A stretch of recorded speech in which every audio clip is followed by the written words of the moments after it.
Okay, let's solve another system by determinants, but this time I want to show you how you can use the calculator if you'd like. Yes, I'm using R, S, and T. Pretend that's X, Y, and Z if you'd like. So to solve for the first letter, which is called the letter R, we would evaluate the determinant in the denominator that has a 3, a 1, and a 4 in the first column. A 1, a 2, and a 1, a negative 2, and a negative 1. Watch your signs in the middle column. A negative 1, a 1, and a 1. A negative 1, 1, and 1 in the last column. In your first column, when you're solving for the first letter, you'll put these constants, the 2, the 0, and the 3. I love zeros. They help me when I do these products. Here, bring up this column, 1, negative 2, negative 1. Here, negative 1, 1, and 0. Let's do the numerator by hand. So I'm going to copy the 2, the 0, and the 3 over. And then I'm going to copy this column, the 1, the negative 2, and the negative 1 over. So by hand, we took this product plus, ooh, this one has a 0 in it. Cool, I love that.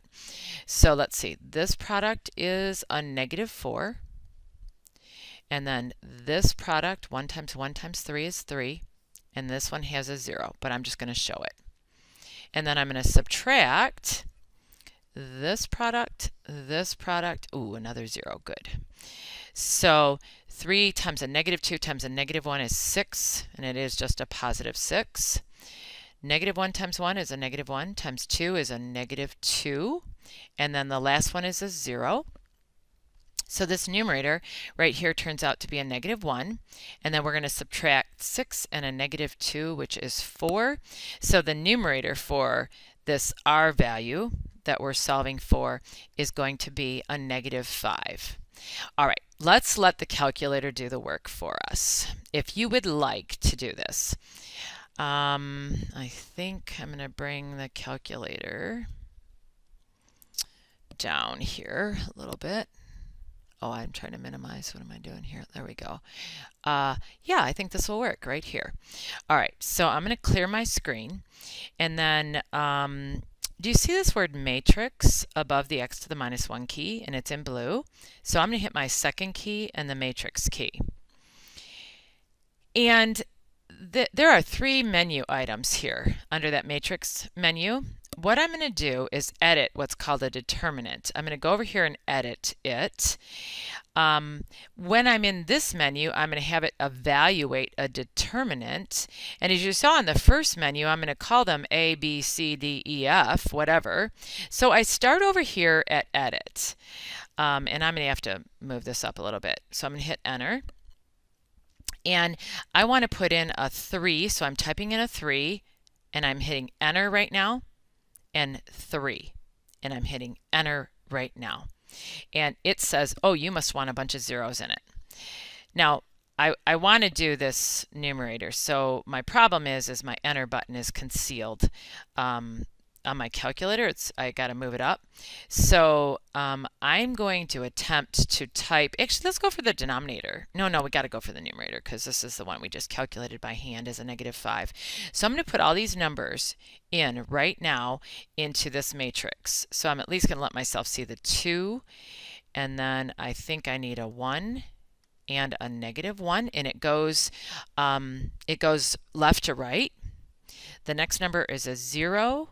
And then I think I'll need a negative 2 and a 1. And then this first column bottom is 3. And then I think I need a negative 1 and a 1. And hit enter right there. Make sure you hit enter after that last one. Now I'm going to look and see if 2, 0, 3, 1, negative 2, negative 1. Yeah, I think I got this incorrectly. All right, so I've edited the matrix. Whatever you do, go second quit right now, and then go second matrix again. But now instead of going over to the edit menu to put the numbers in, we're going to have it evaluate a determinant. So it's sitting on number 1, so we say, okay, go ahead and find the determinant.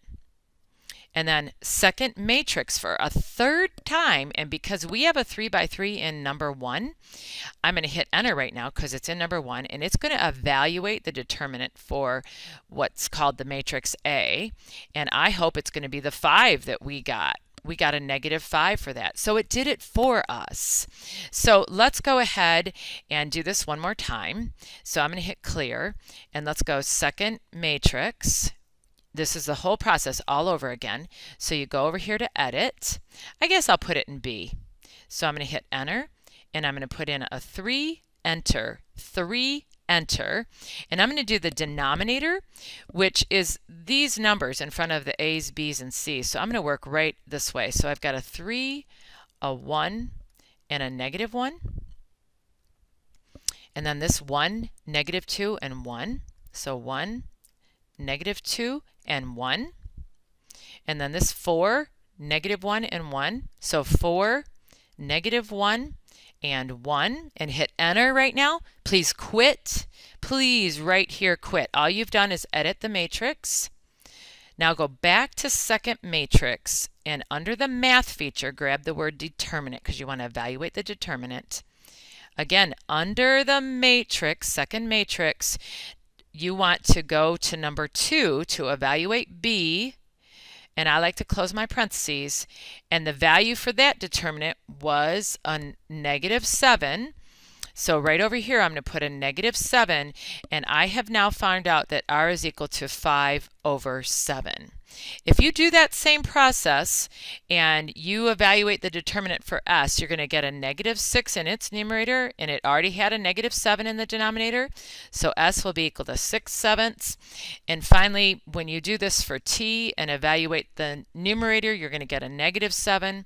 The denominator is a -7, and a negative divided by a negative is a +1. So the solution to this system is 5/7, 6/7, and 1. R, S, A, B, C, Q, R, S, T. And those are in alphabetical order. 5, 6, 6, 7, and 1. Okay, we may evaluate the story problem down here via determinants. We'll see. So let's go ahead and do one. A mail order company charges $4 for shipping orders of less than $50. $6 if your order is between $50 and $200, and $8 when your order is over $200. Before we read any more, let's go to the last sentence. Oh wait, yeah, it is in the last sentence. Find the number of orders shipped at each rate. The number of orders shipped at each rate. And that last sentence is going to give us a little bit more information, but let's let X represent the number of orders that are less than $50. And let's let Y represent the number of orders that are between 200 and between $50 and $200. And let's let Z be the number of orders, $8 for orders that are greater than $200. Okay, and now let's go ahead and write our sentences. So $4 for X kind of orders, each of them, $6 for the Y kind of orders, and $8 for the Z kind of orders, and one day their total shipping charges was that much. So let's write the value statement from that. So $4 for the X kind of shipments, $6 for the Y kind of shipments, and there's Y of those shipments, and $8 for the Z kind of shipments, and the total value of all those shipments is $2,160. In that, there are 384 orders. You know, I kind of like my total statement to be first. So X plus Y plus Z, the total number of orders is 384. Finally, find the number of orders find the number of orders shipped at each rate. If the number of orders under $50, that's X. If X X is 12 more than twice the ones over 200, which is Z. 12 more than twice the ones that are over $200. So So when I get the 2z over to the left side, I'll have an x, and then I'll have a minus 12z here, and then, I'm sorry, it's a 2z. I'm going to move this equation down. So it's x equals 12 plus 2z, and I'm going to subtract 2z from both sides. So I'll have x minus 2z equals the 12, that number 12 right here. And now this is in standard form. So let's go ahead and I'm just going to set the determinants up. So the denominator would have a 1, a 4, and a 1 right here.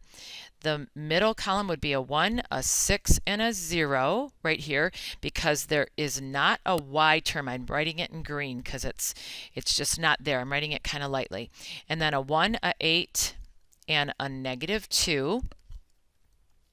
Upstairs, I'm going to have these big old numbers, the 384, the 2160, and the 12 in the first column, but then I'll bring up this 1, 6, and 0 right here, and this 1 and 8 and a negative 2, and I will evaluate these determinants, and I have found, I'm looking to see that I've got these, that this numerator turns out to be 264 divided by 2, which is 132. I have to tell you that yeah, that should be fine. I did write my equations in a different order, but I think that should be fine.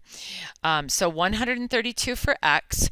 You would very easily then be able to solve for z in this equation without using determinants. And z turns out to be 60 orders. And then finally, x plus y plus z has to be 384. So y turns out to be in this problem, I'm looking for my answer. Where is it?